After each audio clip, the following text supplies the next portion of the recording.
I actually watched a lot of wrestling this week, including Raw. Oh, you did? You watched Raw for once? I did. I watched Raw for once. This is the only time I will ever watch Raw. For once. Only in theaters July 1st. Only in theaters July. We were going to talk about that. Speaking of only in theaters. Do you want to, before we, move on, do you want to do this for a minute? I think we need to introduce the senior analyst of analyzation, Sean Michael Spurge. All right, yeah, let's bring him now, because I don't want to have this discussion without him. Oh, boy. All right. All right, Matt. I'm honored. Let's go. Because me and you haven't personally had this chat yet. Right. We literally started to, and we were like, save it for the show. I honestly have no idea what you guys are about to talk about. And you know what? Hold on, just a little history. It's been a while because Matt more so than I. We're big Terminator fans, seen them all, and I don't think we've had a proper discussion since the third one because I never saw Salvation, and then when I asked Matt, "Hey Matt, how was Salvation?" You're like, it was an explosion. It was good. It had an explosion in it. That was your review. That might have been what I said, but no, that's yeah, quite literally. No, Salvation is a good movie, and it stands alone. Like you would watch Salvation completely on its own, and it would stand up. People hate it. People are stupid. People hate it. But Terminator Genisys. Yeah, it was Genisys, but they spelled it wrong on purpose. Genisys. So am I to believe that you guys both watched this movie? Yes. Yeah. Okay. Together? No. All right. No. I found I found a copy of it on the internet because I wasn't going to pay for it. I did the exact same thing. Yeah, and pay money. So there's so many ways to approach why I have a difficulty enjoying this movie. Primarily, if you're a sci-fi fan or just a fan of like science in general, there's all these different philosophical schools of thought when it comes to time travel, time loop, and causality loop stuff. And the one, and it's perfectly okay. Like for example, like Back to the Future. It's very flawed in how all the time travel works, but because because it's a compelling story and it's just a fun movie and it works. It makes sense enough. It's okay, and it's consistent. At least the first movie. Once you get to the second movie, the second movie it messes everything up. At least the third one brings it on home. The same thing can be said for Terminator 2, though, because the fact that Cyberdyne gets created because the Terminator went back in time and left remnants of itself that they find and then build around it. That's what's known as a knowledge paradox in philosophical time travel. Well, but I'm getting ahead of myself here. But that's also it's also kind of the same in the first one. I think it's one of those that's not addressed in the first one at all. In the first one, in the first one was like with Kyle Reese. It's kind of like the same way that Cybernet was created in the first place, Cyberdyne. But now Cyberdyne and Skynet. Right, yeah. Create Skynet. Yeah. But now, since the remnants was left in the timeline we're seeing, that becomes the cause of it. While meanwhile, John Connor was born from some other father, but now from what we're seeing, it has changed to Kyle Reese. Well, you know what I'm saying? We don't know that it's necessarily changed. We just know that it ends up being Kyle Reese. Like we don't know if they never address if John Connor knew that or if that was kept secret. Like the first movie, they addressed it in this one. They addressed it in this one. That's the whole point. Is when the sequels is where it starts to come undone. Especially this. But here's the problem with this movie now. The inherent problem with this movie, the major slap in the face, is that we start off with Kyle Reese. He's traveling back to 1984, and we're basically carbon copying the first movie. We're going through the motions of the very first movie. But when he arrives, what? For that first scene when he goes back, right? Yeah. And then some of the establishing shots we have in 1984 are actually done verbatim as I guess homage to the first movie. But suddenly a bunch of things change, or at least to us, the viewing audience, to change. Kyle Reese's is all brand new, but Sarah Connor shows up, and she's no longer the timid waitress from the first movie. She's the badass Sarah Connor from the second movie, and she explains to him that we are in an alternate timeline. Which is strange to begin with, because how would you know you're in an alternate timeline unless you've... why does she say that everything's changed? Right. So... That's just her... That's all she knows. Now, the cause and effect of this alternate timeline is that a Terminator was sent back to protect her because another one was sent back to kill her 10 years prior to the original movie. And that of course, is Arnold, who she affectionately refers to as Pops. Now, was 10 years before the first movie. Yeah, or it might not have even been 10 years before the first movie. I don't even remember. Like it's like 1976 or something. It was 70. Was it 74? It was 73 or 74. Okay. Yeah. So when Kyle Reese asks him, okay, well, who sent you to that year? He says that's classified. And that's my biggest problem with the movie, where it's kind of like that's the whole reason why all of this is different, right? And there's no reason behind it, right? We're just here, right? So you would think like when you say something like, "Well, that's classified," we're going to get back to that eventually. Exactly. Never did, and we just don't. Like that's it. Sorry. Well, the two biggest problems with this movie, that and Robot John Connor, which is while not like the worst idea, it's just kind of like. It seems like you have no more ideas left. You should put this series to bed. You don't need to make the main hero of the franchise. Wait. Let's just say one thing. If you don't want this movie spoiler for you, fast forward like 5 minutes, or something like that. But yeah, I guess so. Yeah. But that's not a spoiler because they give it away in the friggin' trailer that he's Robot John Connor. Yeah. So at the very beginning of the movie, right before Kyle Reese travels back in time, Matt Smith, aka Doctor Who, aka Alex in this movie, grabs John Connor and does something to him, and basically he assimilates him like the Borg do to people in Star Trek, and also not for nothing, but Arnold was basically Data from Star Trek in this movie. Really? Like he just makes overly technical explanations for everything, and he doesn't get simple things like humor, and he just says stupid things. Like Arnold was pretty much comic relief for this movie. Yeah, and Kyle Reese was like, "Oh, can he speak English?" Right. So that's the first problem. The whole reason that we have reset this entire timeline is we don't know.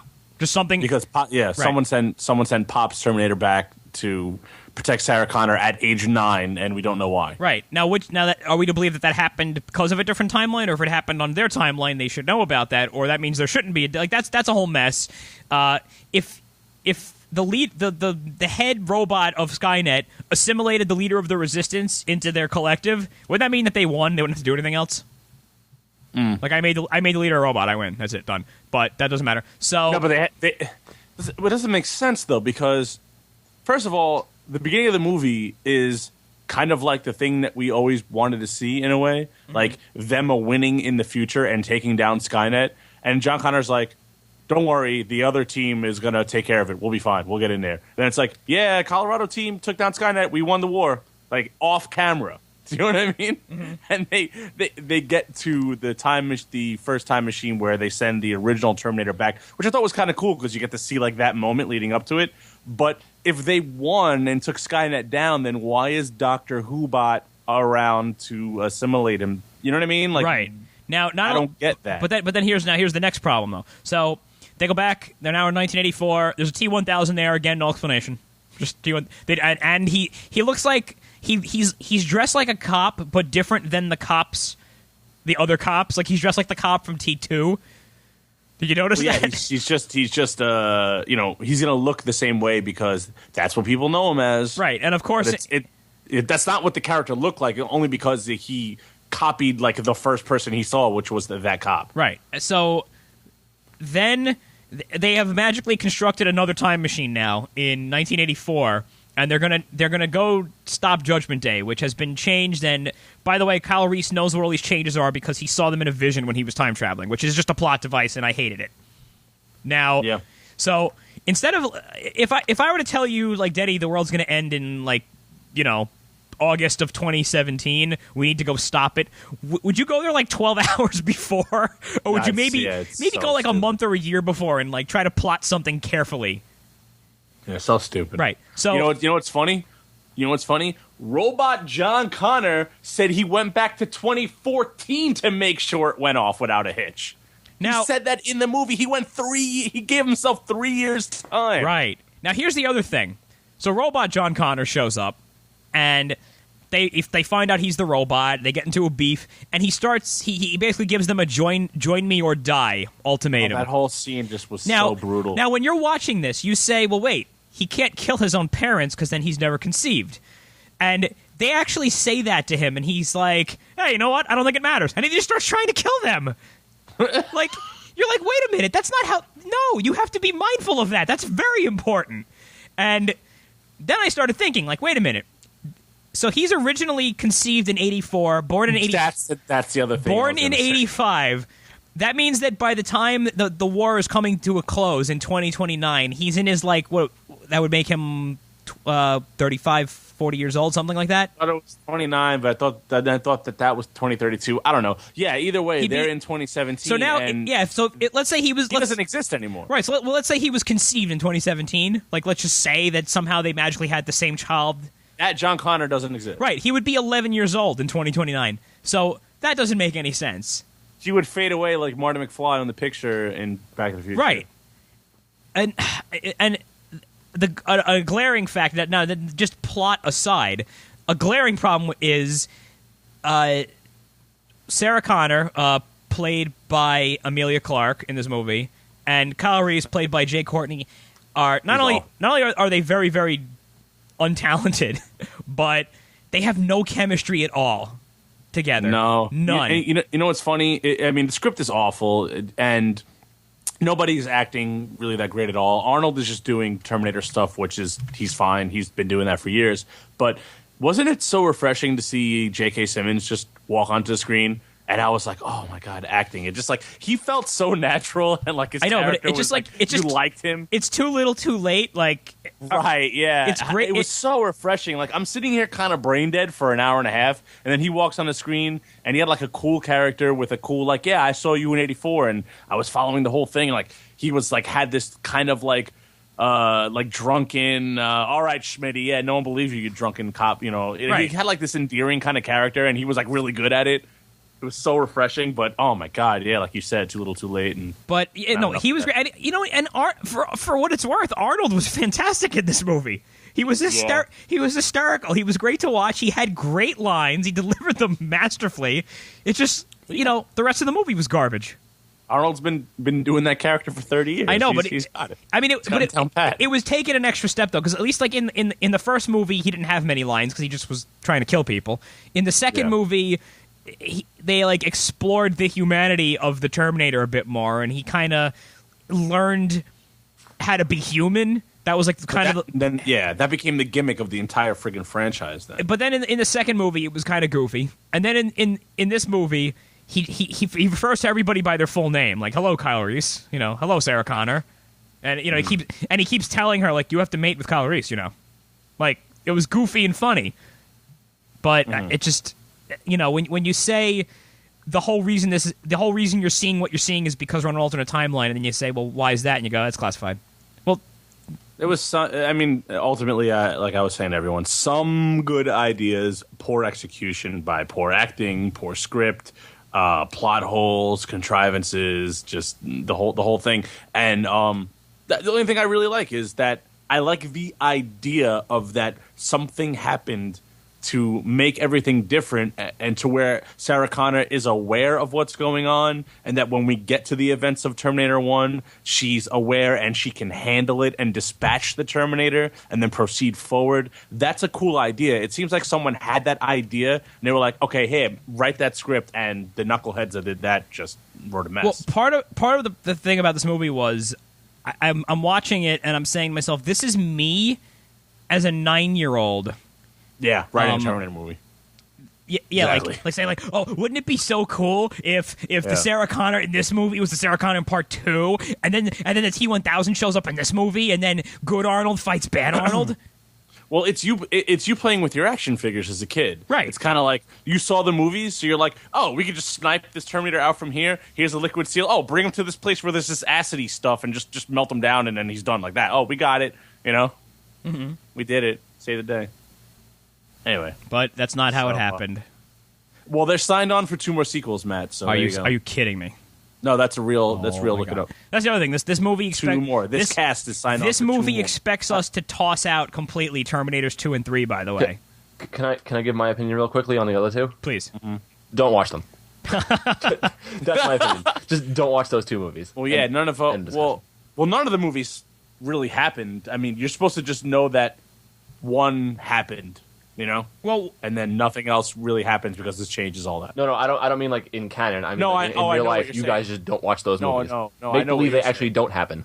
Like like they don't actually shoot the movie. Yeah, become self-aware and don't watch. But they do the thing. And that's the other thing. Like all the humanity is taken out of the characters. Like they're just the characters. Like if you travel to the future from 1984 to 2017 and everybody was on their cell phone and stuff, and you were like, what is all this stuff? And somebody was like, oh, well, everybody has it on their phones and tablets. Wouldn't you get doe-eyed and be like, what's a tablet? I said that to someone too. Yeah, I said that to someone too, where I was just like, wouldn't Sarah kind of have like this future shock, like be like out of her mind, like tablets and what's an app and blah, blah, blah. And the person said to me, like, well, she was raised by a robot in the 70s. You know what I mean? Like, and he told her everything about everything in the future and all that crap. So I guess it wasn't that big of a shock. You can kind of buy it. But still, there'd be some kind of, like, actually seeing it, for the first time. Because you're from 84, Like you barely even know what a Commodore 64 is. I just having them react to the world around them after a 33-year jump in time. Never mind the fact they're not even like she's not even impressed that she just traveled in time. Like they don't even land, and she's not even like, hey, we traveled in time. This is amazing. But again, Terminator traveled in time and raised her. So I know, but I mean that could be the end all be all. But like there's got to be some kind of show of what's that word you used before? Character. Yeah, something. Like put a little humanity into the character, like just a little. Like be impressed that you just traveled in time. That's a big deal. These Hollywood writers are, they're just when you. It's not about conveying the art, Matthew. It's about cranking that movie out, and people like. Oh, look, Sarah Connor, she's badass. That's all the idiots want to see. It's just ridiculous. It's all the knuckleheads. It's a shame. Look, it's a shame. We wouldn't sit here for so long and break down some Hollywood piece of crap because there's a million of them every day. But when you take a franchise that like Terminator and like Terminator 1 and 2 had almost no right to even be as good as they were. They could have just been any other mindless sci-fi or action like. Well, you know what? Schlock. Terminator. But they were art. They were really well crafted. The first Terminator, especially because that was on a shoestring budget, and yeah. And James Cameron made it work and made it work well. And the second movie was now they gave him a lot more money to work with, and he essentially recycled the same movie and just did it the way he would probably want to do it with an actual budget. But he tweaked it a little bit, and it still was a fun movie to watch. And it's not perfect by any means, but it's still like widely considered as one of the greatest, if not the greatest, action movie in sci-fi genre. Because it isn't just this mindless like man versus robot fight. There's a much deeper thing happening there. And in the third movie it was gone, and in this movie it's just ridiculous. I think anybody who hasn't seen the fourth movie, it warrants a watch, and I'd welcome anybody's criticism of the movie because I would want to know why people have a problem with that movie because I think that movie was very good. And wow! You know what the problem? The problem with it was it didn't follow the formula of all of these other Terminator movies, which has obviously gotten very stale. And like, God forbid someone does anything different. I don't know. Yeah. But I would definitely recommend just watch 20 minutes of it. If you don't like it, turn it off. It's the T2 formula essentially. Well, even from the first one. It's the first. It's always carbon copy the first movie, and it's gotten like less and less true to the original. Yeah, it's two things go back in time. One is a protector, one is the assassin, and and it's a chase movie almost. That's it. Every time. Watch this movie just so you can see but don't pay for just what in the hell they did. But don't pay for it. Yeah, don't pay for it. No, don't pay for it. Use the internet. Watch it, though, because it's interesting to see just how much they messed it up.